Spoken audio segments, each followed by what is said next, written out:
Good morning, ladies and gentlemen. My name is Karolina Czonstke, and today, together with Bartosz Światkowski, who is one of the authors of this presentation, we represent University of Gdańsk, who is the lead partner of this project. Personally, I'm also working at Archaeological Museum in Gdańsk, and the plan for today was to make the presentation outside because we are near the absolutely beautiful stronghold in Sopot, but the weather is very November, I would say. During this, for the second edition of ArchaeoBalt project webinar, we want to focus on archaeotourism and social media, especially how can we more fully realize the touristic potential of archaeological heritage in the Baltic Sea region. Social media can significantly contribute to its promotion and in the resultant economical development in the region. It has become one of the key forms of creating and sharing information with a wider audience, especially in our current pandemic times.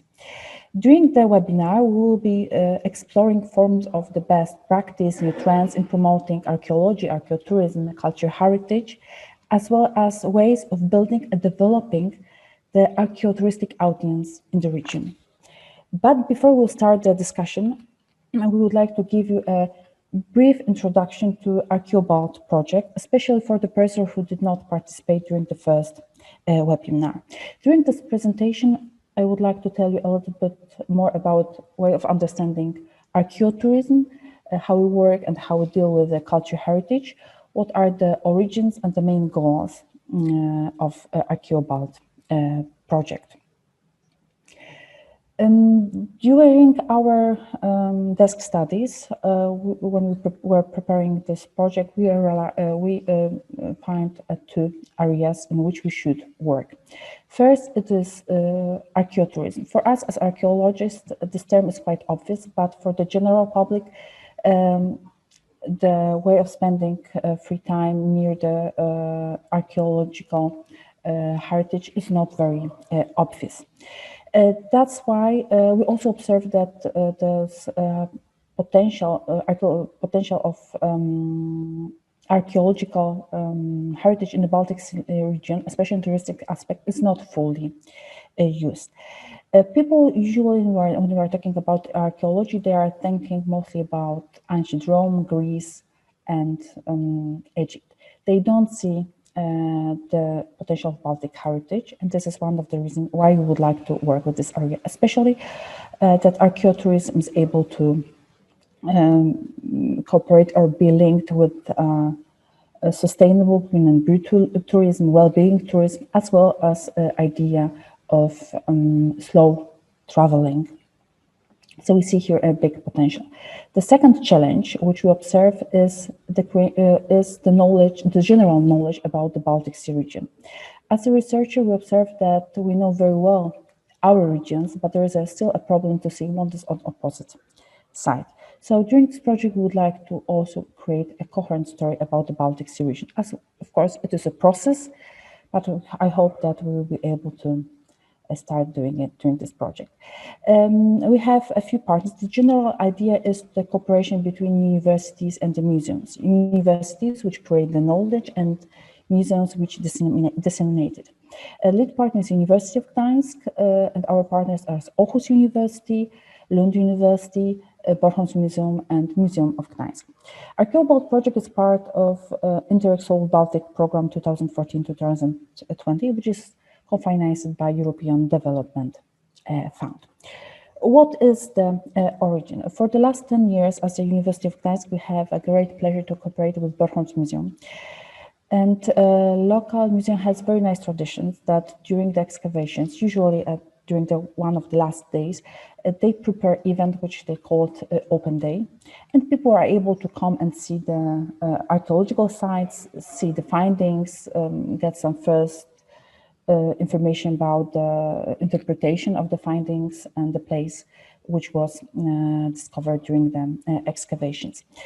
For us, very important moment were the excavations during 2014 on North Sonnegaard. Is one of the biggest and most well-known graveyard for the migration period in Denmark.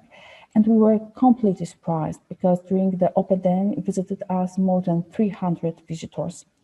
And we saw that people are very interested in archaeology, and we see this touristic potential related with archaeology and archaeotourism. During the next season on Norrsonegard in 2016, we decided that we would like to link it a little bit more with a touristic organization, and we were part of Culture Week on Bornholm. And there was also a lot of people who were coming and seeing this unique place. And that was the origin why we wanted to start preparing this, I would say, unique project. The main motive in our project is to link the places in the Baltic Sea region. And the key for us are the places of power and rituals. We decided to choose 5 very unique places for various periods. First of them is Upokra, near Lund. It's a settlement which functioned between the 1st century before the Christ and to the end of 10th century after the Christ. This place was important because of regional and local power and religion. It is the place where was discovered one of the first pagan temple in the region. During the excavations, we also found a lot of beautiful findings, also a gold guber, small gold votive folias. Next places are located on Bornholm. It's Sortemult, which functioned more or less at the same time as Upokra. Down there was also discovered a settlement with a temple. And the place is very famous because of the biggest collection of gold guber. Right now, from this place is known nearly 3,000 of these small, beautiful objects. On Bornholm, we are also working on Smorenia, which is more or less in the central part of the island. And during the 6th and 7th century after the Christ, people were coming down there during the summer or winter solstice and offered various goods like glass beads, crystal beads, gold gubers. And this place was discovered a spring which was surrounded by lines of pits. In the southern part of the Baltic, we also decided to add to the project 2 places. First of them is Ovid stronghold. And here, when I'm using the term stronghold, I'm thinking about more or less fortified settlement. Ovid is the biggest stronghold in one of the biggest strongholds in Pomerania, which was linked with the merchant trade and functioned during the 10th and the beginning of 12th century. And the last but not least is never conquered gate of Poland and Gdańsk. Wisłujście Fortress. It was very important administration point in Gdańsk, which was strongly linked with the fortification which surrounded the city. And this place functioned between 13th and I would say the beginning of 20th century. Then you may see that we have a few very different and unique places, thanks to which we would like to build this coherent story about the Baltic Sea region. And one of the form is Archaeotourism. How we are working in ArchaeoBalt project, how we want to link all these places via various forms. I would say that we have 2 pillars. First pillar is high quality research in archaeological and historical aspects. And second pillar are the activities related to tourism and to cooperation in social media. All these events which we have and all these activities, we try to do all together, and thanks to that, build this coherent story. First of them, there are open days during which people are able to come and see how we're working during the excavations. We also prepare more traditional lectures. Then workshops for children, families, school groups, which are very popular form. We prepared last year this kind of activities in 2019 at UPOKRA, but also at Ovid's stronghold. Museum of Gdańsk prepare more exclusive form of guiding tours, which called Archeourbex, and audience are able to come and see the places which are not usually, which is not usually possible to see during the regular trips, and they are guided also by specialists. Festivals. We participate in festivals. During this year, we had opportunity to be part of Hakuna Matata festival in Gdynia, which was a festival for traveling families. But we also organize and support other festivals.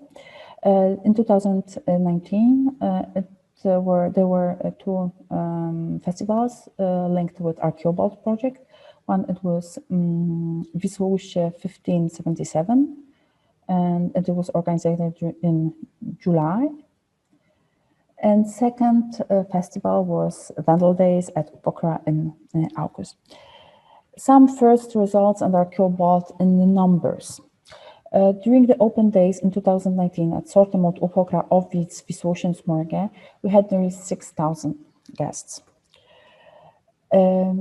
On festivals visited us almost 10,500 people. So in totally during the 2019, nearly 17,000 of participants visited our events. I would say that the number acquired, they are very good, I would say, and impressive. During 2020, because of the pandemic situation, we had to postpone bigger part of the events. Excavations were organized only in Sweden in June and in September in UPOKRA. So this year is very, very specific also for us, and it's a big challenge how to make a touristic project during the pandemic times. Another form in which we are linking our places is, I would say, more traditional way, or exhibitions. We prepare the exhibition in national languages, which you are able to see in each of the, which you will be able to see in each of the places, which are part of the project. In this exhibition are presented all the archaeological sites which are part of the ArchaeoBalt project. And the second level, at the end of the project, we would like to prepare